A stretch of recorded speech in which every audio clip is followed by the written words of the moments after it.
All right, I'm here with Lauren. We met when I attended an AI event in Cleveland last Monday, and she gave an excellent presentation on all things AI. Lauren, do you want to go ahead and introduce yourself?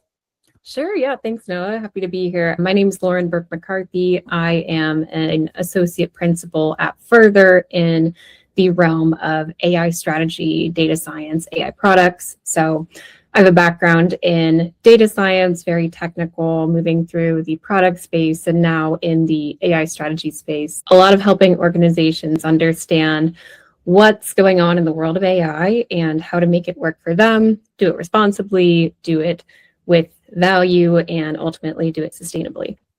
Yeah, that makes a lot of sense. AI is kind of taking the world by storm a little bit. There's been a lot going on over the past few years. Can you give me just your general take on the AI space and what you've seen over the past couple of years? Yeah, absolutely. I think obviously the biggest turning point in the accessibility of AI over the past couple of years was when ChatGPT came out on the market, really took things by storm. AI is, as I like to say, more accessible than ever. There's so many tools out there. There's so many options, different models, and with that comes a lot of different use cases. And so I feel like what I've seen a lot over the year is we've seen some FOMO. There's a lot of interest in seeing what others are doing and seeing how you can stay ahead of the curve.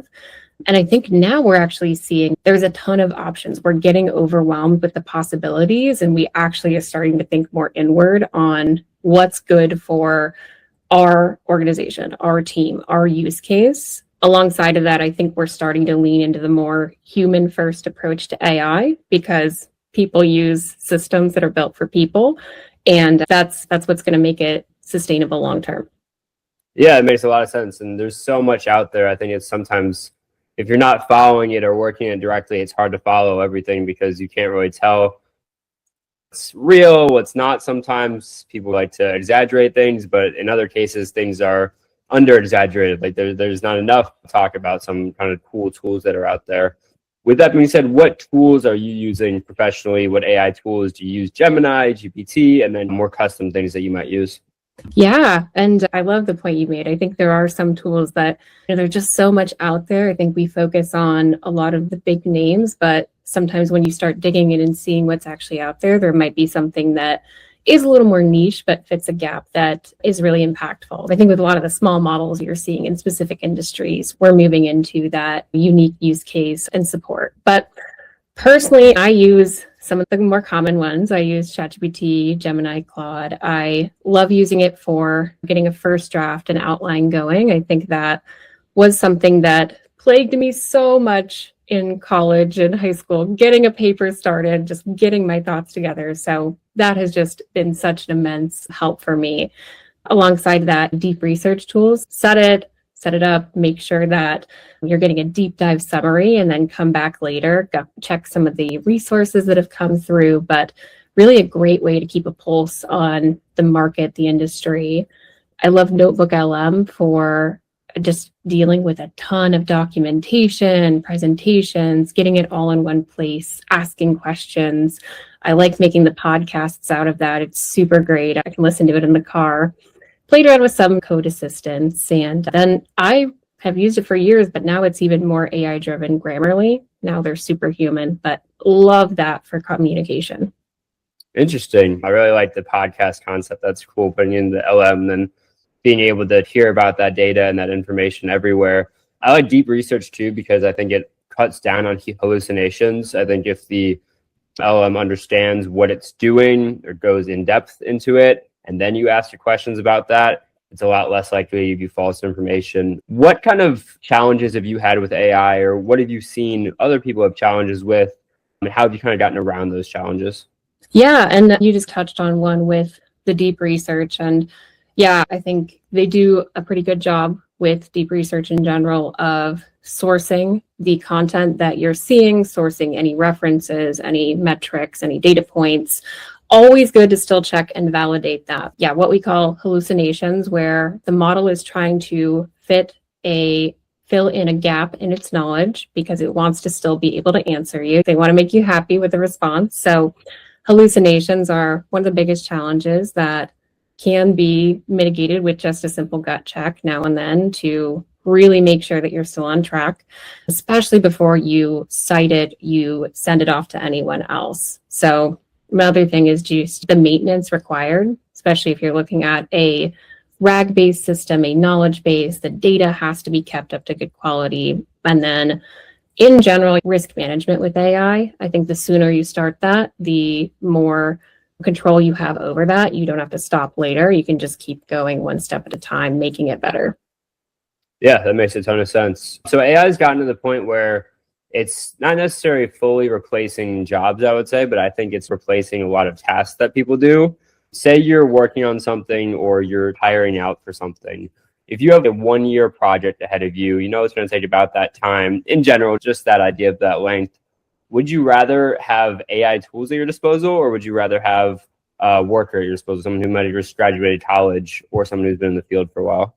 Yeah, yeah. And I think this is such an interesting question, and I'm probably going to answer it in a way you're not hoping I do, but I don't think it's necessarily has to be that either or question. I think we have figured out over time that there's a big category of things machines do well. There's another that humans do well. In the middle, there's that middle ground where either could support that. And if it's a 1 year project where you have a process and you want to make that process better, it's maybe consistent, it's manual, it's something where it's pretty rule-based. Sure, see if you can take a year and automate that or augment that with tools.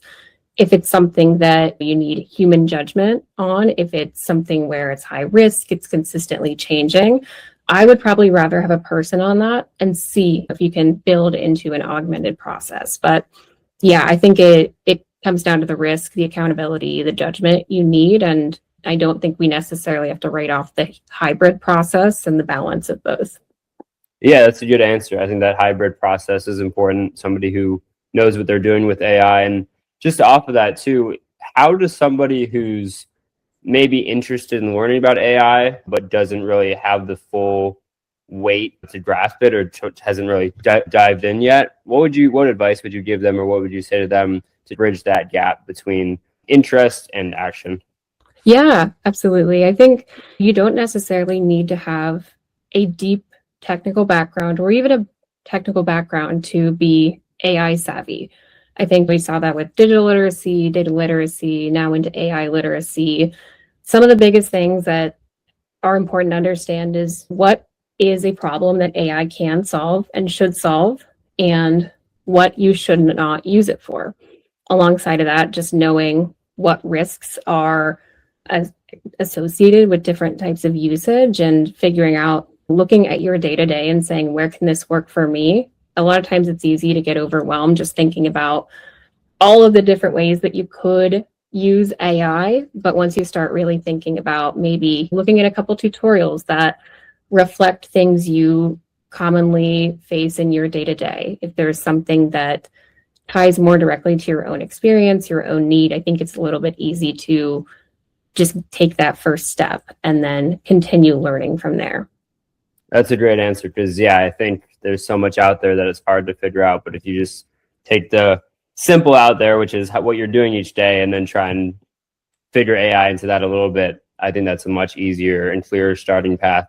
All right, last question. There's a lot, personally, I'm interested in some biology stuff and robotics with AI, but there's kind of so much that we're seeing maybe in the 5 to 10 year future. Is AGI coming? Is it not? What's going to happen? What interests you in that 5 to 10 year future, or what do you just see coming down the line?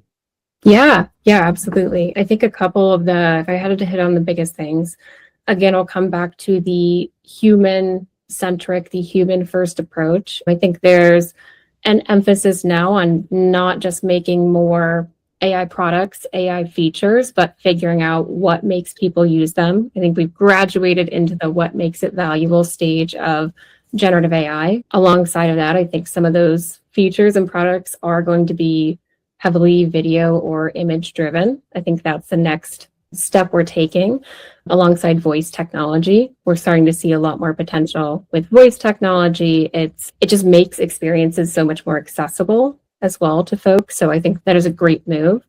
And then I think we are starting to see more shift into previously really high risk industries, the legal space, finance, even critical infrastructure like travel.